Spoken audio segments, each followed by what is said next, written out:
back there.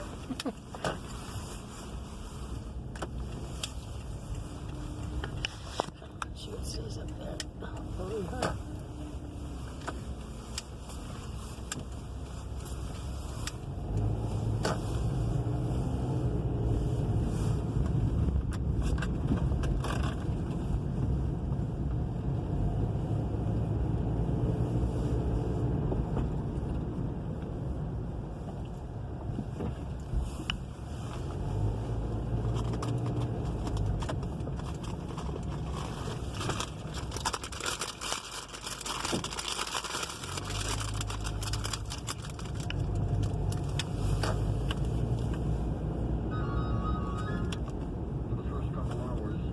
Jerry Corsi, one of our regular guests, who is somewhat been under investigation as well in the Mueller investigation, will be our special guest.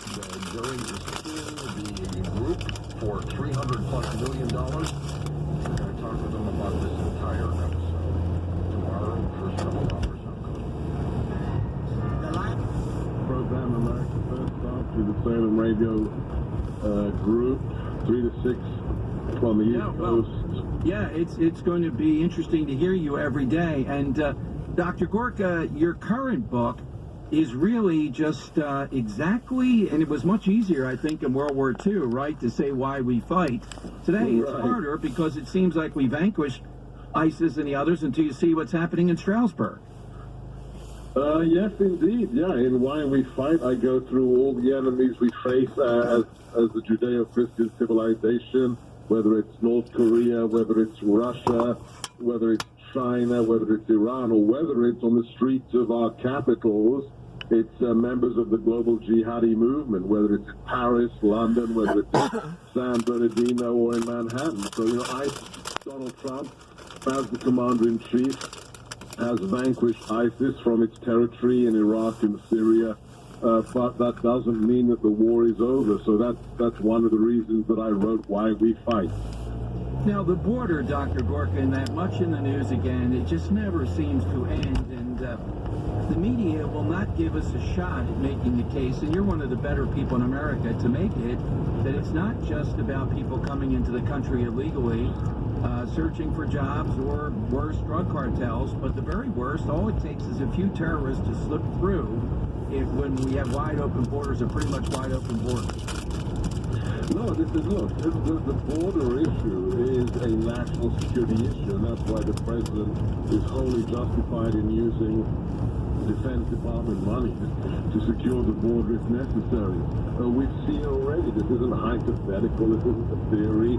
Some of the attackers responsible for the attacks in Europe came to the continent and registered themselves as refugees, as asylum seekers. ISIS, in its own publication, Al-Qaeda in its own publication, has said, use the migrant streams to insert yourselves onto the territory of the enemy infidel nation before you execute your attack. So, yeah, whether it's MS-13, whether it's human traffickers, whether it's drug smugglers, or whether it's jihadis, the border is an issue of national security, Dr. Gorka, do you see MS-13 other than as a domestic, we know, I mean, it's shocking in places like Long Island and all, and as you know, my show bleeds into New Jersey. We blanket New Jersey, so we have seen a lot, about 700 in New Jersey.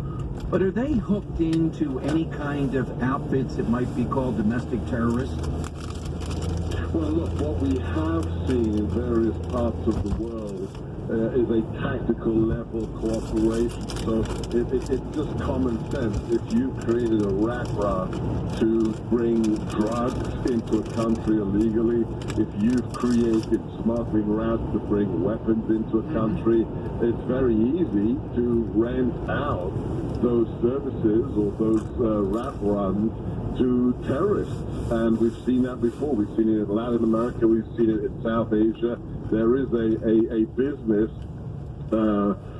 environment between people who are organized crime members or gangs or terrorists. It has been documented for decades. And you have another book coming out now. The current, I guess, began in October, but in 2019. What are you looking at in 2019 in your next book? Right, so I've got a few days left to drop my manuscript. Why We Fight came out in October, and now I'm going to start on a book on, it's about the president. So I serve as his strategist. It's a book about how he is dealing with the threats we face, why he always succeeds the way he does, how he succeeded for 50 years in business, or now for 2 years in the administration. And then the real thing about the next book is the left is going to they haven't learned anything from 2016. If you saw the video of that meeting yesterday with the president, Nancy Pelosi and Chuck Schumer, they are going to go even more socialist than they already in orbit, and then in early January, they're going to then drop the lander and rover onto the far side of the moon. No one's ever done that before, and start to do exploration on the far side of the moon. In the meantime, on January 1st, New Horizons is going to fly by a Kuiper Belt object. We've never seen one of those. This just goes on and on and on. We've got a spacecraft that launched a few months ago to go to Mercury. It's testing ion engines in space as it gets closer.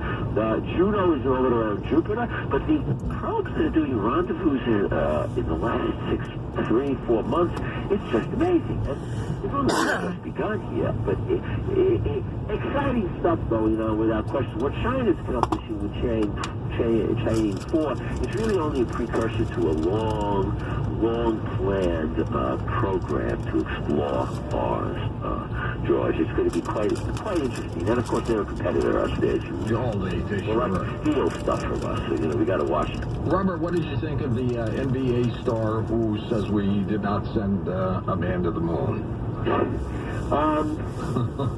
You've had this question asked of me before, and I usually get pretty... you get hot under the coat. I've interviewed so many astronaut wives who actually lost husbands who had died in the effort to do this. I think it's pretty sad. I think it really is sad for any American to try to denigrate what is probably the greatest achievement the United States ever did, and any human being has ever done, going to the moon. Considering the number of people that was involved with it, it's kind of absurd. It's kind of like the Flat Earth Society.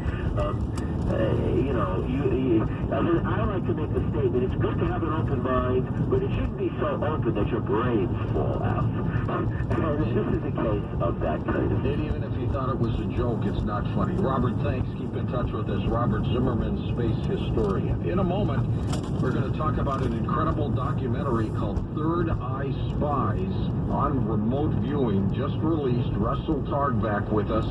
And by the way, we have the trailer of this incredible documentary linked up at coasttocoastam.com in the highlight reel. Go take a look at it. It's a couple minutes long. It is amazing. Russell Targ next on Coast to Coast AM.